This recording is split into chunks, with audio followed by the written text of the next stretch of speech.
ये कहानी है एक ऐसे यूनिवर्स की जहाँ डीमंस और इंसानों की दुनिया के बीच पहले कई सदियों से संतुलन बना हुआ था। इस संतुलन की हिफाजत करने वालों को डीमन मास्टर के नाम से ही जाना जाता है, जो कि अपने बेमिसाल मैजिकल पावर्स का इस्तेमाल करके इंसानों की रक्षा करते थे। लेकिन अब वक्त बदल रहा है और जल्द ही एक महायुद्ध होगा, जिसको भविष्यवाणी के हिसाब से सिर्फ एक महावीर ही रोक सकता है, जो कि अब इस धरती पर जन्म ले चुका। लेकिन क्या वो अपनी मंजिल तक पहुंच पाएगा? जानने के लिए चलो इस एडवेंचर को शुरू करते हैं।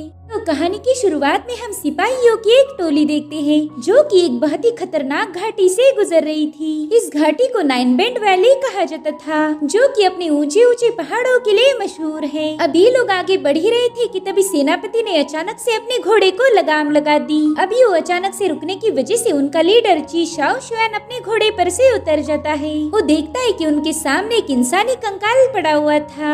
सेनापति उसे बता रहा था कि मास्टर ची शाओ, ये खाड़ी बहुत ही ज्यादा खतरनाक है। मैंने सुना था कि अक्सर यहाँ से गुजरने वाले मुसाफिरों पर अटैक हो जाता है, इसलिए अब हमें यहाँ पर ज्यादा चौकन्ना रहना पड़ेगा। तो अब ये लोग दोबारा से अपना सफर शुरू कर देते हैं। रास्ते में इन्हें कई सारे कंकाल मिले। अब ये लोग आगे बढ़ ही रहे थे कि तभी अचानक से बिजलियाँ कड़कना शुरू हो गई। साथ ही इनके घोड़े भी अब आगे जाने के लिए तैयारी नहीं थे, क्योंकि जानवर हमेशा ही खतरों को सेंस कर लेते हैं। इन हॉर्सेस का ऐसा बिहेवियर देखकर ये लोग चौकन्ना हो गए। हालांकि उनके सामने कोई नहीं था, इसलिए सेनापति अपनी टीम से कहने लगा कि हमें जल्दी से इस घाटी से बाहर निकलना होगा। मगर मास्टर ची शाओ शुआन इसके लिए मना कर देते हैं। और तभी एक बहुत ही खतरनाक डीमन सीधे आकर सेनापति पर अटैक कर देता है। मगर इससे पहले कि उस सेनापति को छू पाए, मास्टर ची शाओ ने एक छोटे से रॉक से उस डीमन पर अटैक कर दिया। सेनापति देख रहा था कि उनके मास्टर के एक ही ब्लो ने उस डीमन को खत्म कर दिया है। और अब इन लोगों की नजर पड़ी पहाड़ों पर। वहाँ पर हजारों की तादाद में डीमंस इनका इंतजार कर रहे थे। अब इतने सारे डीमंस को अपने सामने देखकर ये सिपाही काफी ज्यादा डर गए। वो कह रहे थे कि ये तो माउंटेन घोस्ट है, हमें इनसे संभाल कर रहना होगा। इधर ची शाओ शुआन बड़े ही कूल अंदाज के साथ अपनी स्पिरिचुअल ब्रश को समन कर लेते हैं। वो कहने लगे कि इन डीमंस ने तो पूरे के पूरे माउंटेन पर ही कब्जा कर लिया है, इनकी हिम्मत की मैं दाद देता हूँ। इधर वो सभी डीमंस भी अटैक करने के लिए रेडी हो चुके थे। वो बड़ी ही तेजी से उस माउंटेन से नीचे उतरने लगे। इधर ची शाओ शुआन की सिपाही कहने लगे कि हमें किसी भी कीमत पर रेड पर्ल को प्रोटेक्ट करना होगा, इसीलिए वो सभी सिपाही चारों ओर से कैरेज को घेर लेते हैं। उसी वक्त शाओ शुआन ने भी अपनी इंक ब्लो टेक्निक को एक्टिवेट कर दिया। उसके ऐसा करते स्पिरिचुअल ब्रश से बहुत ही खतरनाक ची एनर्जी रिलीज होने लगी, जो सीधे जाकर उन डीमंस को पियर्स कर रही थी। मीनवाइल शाओ शुआन ने ढेर सारे इंक ब्लो के अटैक कर दिए थे, जिसकी चपेट में आकर कई सारे डीमन मारे गए। हालांकि उनकी टीम में एक बहुत ही स्ट्रेंज डीमन था, जो कि बड़ी ही चालाकी के साथ शाओ शुआन के हर एक अटैक को डॉज कर देता है।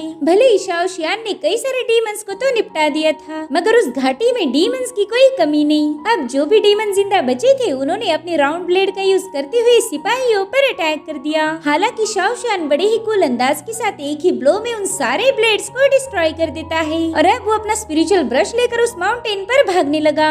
उसने तो वहाँ पर इंक का टोर्नेडो ही क्रिएट कर दिया। जो भी डीमन उस टोर्नेडो के चपेट में आए, उनका काम तमाम। इधर शाओ शुआन बड़ी ही तेजी से अपना स्पिरिचुअल ब्रश घुमाते हुए बचे हुए डीमंस को खत्म कर रहा था। हजारों डीमंस मिलकर भी इस अकेले बंदे को रोक नहीं पाते, और ना ही वो शाओ शुआन की स्पीड को कम कर पाए। उसने अपनी जबरदस्त ब्लो के साथ वहाँ पर न जाने कितनी ही लाशें बिछा दी थी। हालांकि अभी भी डीमंस हार नहीं मानते, उन्हें किसी भी कीमत पर उस रेड पर्ल को हासिल करना था। और वो पल उन्हें तभी मिलेगा जब वो शाओ शुआन को अपने रास्ते से हटा देंगे। इसलिए उन सभी डीमंस ने मिलकर एक साथ ही शाओ शुआन पर अपनी ब्लेड से अटैक कर दिया। लेकिन शाओ शुआन ने तब तक वहाँ पर फियर्स ची एनर्जी का टोर्नेडो क्रिएट कर दिया था, जिसमें इन सभी की ब्लेड गोल गोल घूमने लगी। और अब शाओ शुआन ने अपने एक फाइनल ब्लो का यूज करते हुए इन सभी डीमंस को खत्म कर दिया। उनका काम तमाम करके शाओ शुआन बड़े ही स्टाइल के साथ नीचे आ गया था। और तभी हम उसी स्ट्रेंज डीमन को देखते हैं, जो कि इन सभी की नजरों से बचते हुए सीधा उस कैरेज के नीचे ही छुप गया था। और अब थोड़ी देर में सनराइज हो जाता है। इन लोगों को अब उस घाटी से कोई डर नहीं था। और अब हम शाओ शुआन के स्पिरिचुअल ब्रश को देखते देखते हैं, जो कि बहुत ही गुस्से के साथ शाओशियान के साथ झगड़ा करना शुरू कर देता है। वो कह रहा था, बेवकूफ कहीं कि तुमने मेरी इतनी प्रेशियस इंक को फालतू में ही उड़ा दिया।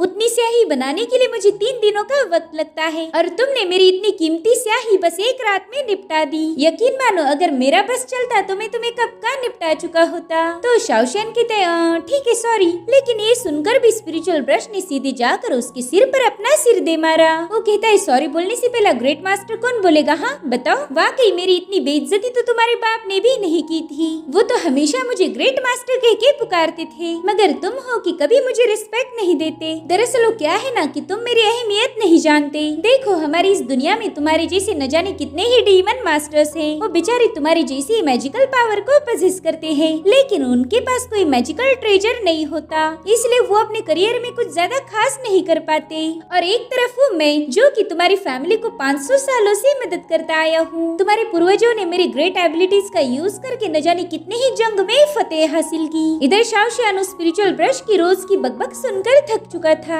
इसलिए वो कहते हैं, ग्रेट मास्टर प्लीज मुझे माफ कर दीजिए। ग्रेट मास्टर मैं मानता हूँ कि आप वाकई बहुत ही ग्रेट हो, आपके जैसा महान और बहादुर कोई नहीं, इसलिए प्लीज मेरे जैसे मामूली जूनियर के साथ झगड़े करके आपका कीमती वक्त जाया ना करें। अब इतनी सारी इज्जत मिलने के बाद स्पिरिचुअल ब्रश काफी ज्यादा खुश हो गया। वो कह रहे थे, अरे वाह शाओशियान, तुमने तो सभी डीमंस को निपटा दिया। हाँ, इन्हें मारने में तुमने थोड़ा सा ज्यादा वक्त लिया था, मगर कोई बात नहीं, तुम्हारे जैसा यंगस्टर धीरे धीरे ही सीखता है। जिस पर शाओशियान कहता है, ग्रेट मास्टर ये आपको किसने बोला कि सभी डीमंस मर चुके हैं? वो देखो एक तो अभी भी जिंदा है। जिसके बाद शाओशियान स्पिरिचुअल ब्रश का यूज करते हुए उस कैरेज के नीचे अटैक कर देता है। उसके इंक ब्लो ने तुरंत ही वहाँ छुपे डीमन को उठाकर बाहर फेंक दिया था। अभी सिपाही उस डीमन को देखकर तुरंत ही उसे खत्म करने के लिए आगे बढ़ते हैं, लेकिन वो डीमन उनसे कह रहा था कि प्लीज मुझे मत मारो, रुको रुको, ये देखो मैं एक इंसान हूँ। जिसके बाद वो अपना डीमन वाला मास्क हटाकर अपना रियल फेस शो करता है और तभी सेनापति गुस्से में आकर उसका सिर पकड़कर नीचे पटक देता है। वो कहता है, बच्ची जल्दी बताओ तुम उन डीमंस के साथ क्या कर रहे थे?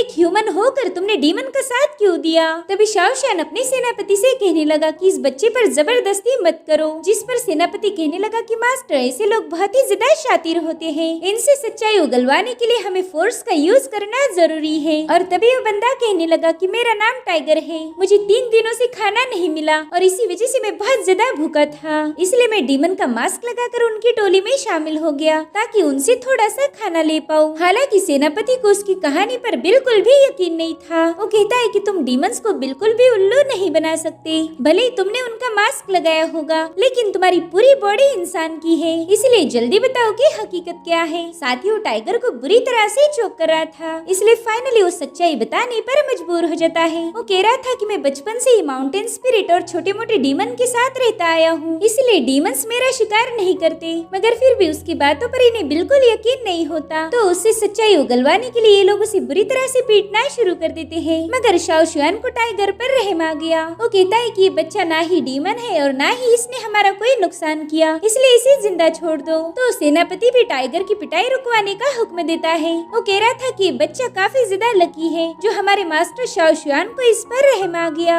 अभी सभी सिपाही अपनी कैरेज में मौजूद रेड पर्ल को चेक कर रहे थे। इधर शाओशियान ने अपनी सामान से एक ब्रेड बाहर निकाल ली जो कि वो टाइगर को देना चाहता था। इधर टाइगर की नजर उस संदूक पर थी। जैसे ही सिपाहियों ने उस संदूक को खोला, टाइगर अपने अनियन बॉम्ब निकाल लेता है। उसने बड़ी ही तेजी से वहाँ पर वो सभी बॉम्ब ब्लास्ट कर दिए, जिससे वहाँ पर एक बहुत बड़ा धमाका हो गया था। इनफैक्ट सिपाहियों को तो स्ट्रॉन्ग प्याज की स्मेल से काफी ज्यादा तकलीफ होने लगी। उनकी तो खास की हालत खराब हो गई और अब वहाँ का धुआं छटते ही ये लोग देखते हैं कि उनका रेड पर्ल तो चोरी हो गया, साथ ही वहाँ से टाइगर भी गायब था। अगर हम उस सेलेस्टियल रेड पर्ल को इंपीरियल कैपिटल में नहीं पहुँचा पाए तो हमारे सर कलम हो जाएंगे। मास्टर शाओशियान प्लीज कुछ कीजिए। इधर शाओशियान तो आंसू बहा बहा के परेशान था। वो कहता है कि उस बच्चे ने ऐसा क्राइम किया है जिसे मैं कभी माफ नहीं कर सकता। सिपाहियों ने शाओशियान को पहली बार इतना गुस्से में देखा। सिपाही समझ जाते हैं कि शाओशियान के गुस्से का कारण रेड पर्ल नहीं बल्कि वो प्याज था। शाओशियान अगर सबसे ज्यादा नफरत किसी से करता हो तो वो प्याज है और उस बच्चे ने प्याज का ही यूज करके उस पर अटैक कर दिया था। वही दूसरी तरफ हम एक लड़की को देखते हैं जो कि अपने घोड़े पर सवार होकर बड़ी ही तेजी से आगे बढ़ रही थी। अब वो एक स्पेसिफिक लोकेशन पर आकर रुक जाती है। वो कह रही थी कि मुझे फादर के घर लौटने से पहले ही वापस जाना होगा, वरना उन्हें पता चल जाएगा कि मैं बाउंटी मिशन पर गई थी और अगर ऐसा हुआ तो वो मेरी वाट लगा देंगे। जिसके बाद वो अपने घोड़े से जब जंप लगाकर सीधा उस जंगल में एंटर करती है। और अब हमें माउंटेन घोस्ट का अड्डा दिखाया गया, जहाँ पर सारे डीमंस जमा हो गए थे। और अब टाइगर डीमन किंग के सामने वो रेड पर्ल पेश करता है। डीमन किंग तो उस रेड पर्ल को लेकर काफी ज्यादा खुश था। वो कहता है, बच्चे, मैंने तुम्हें जिंदा छोड़कर काफी अच्छा काम किया। दरअसल ये रेड पर्ल इस दुनिया का सबसे पावरफुल और खास ऑब्जेक्ट है। इसे 9 टन 7 स्टार रेड पर्ल भी कहा जाता है। लेजेंड्स का मानना है कि ये red pearl 7 extremely powerful young monsters की गॉल ब्लैडर से बनाया गया था। इसे तकरीबन 9981 साल रिफाइन किया गया और यही इस दुनिया का सबसे ट्रू और रेयरेस्ट ट्रेजर है। इधर टाइगर कह रहा था, डीमन किंग, देखिए मैंने अपना वादा पूरा किया, अब आप भी आपका वादा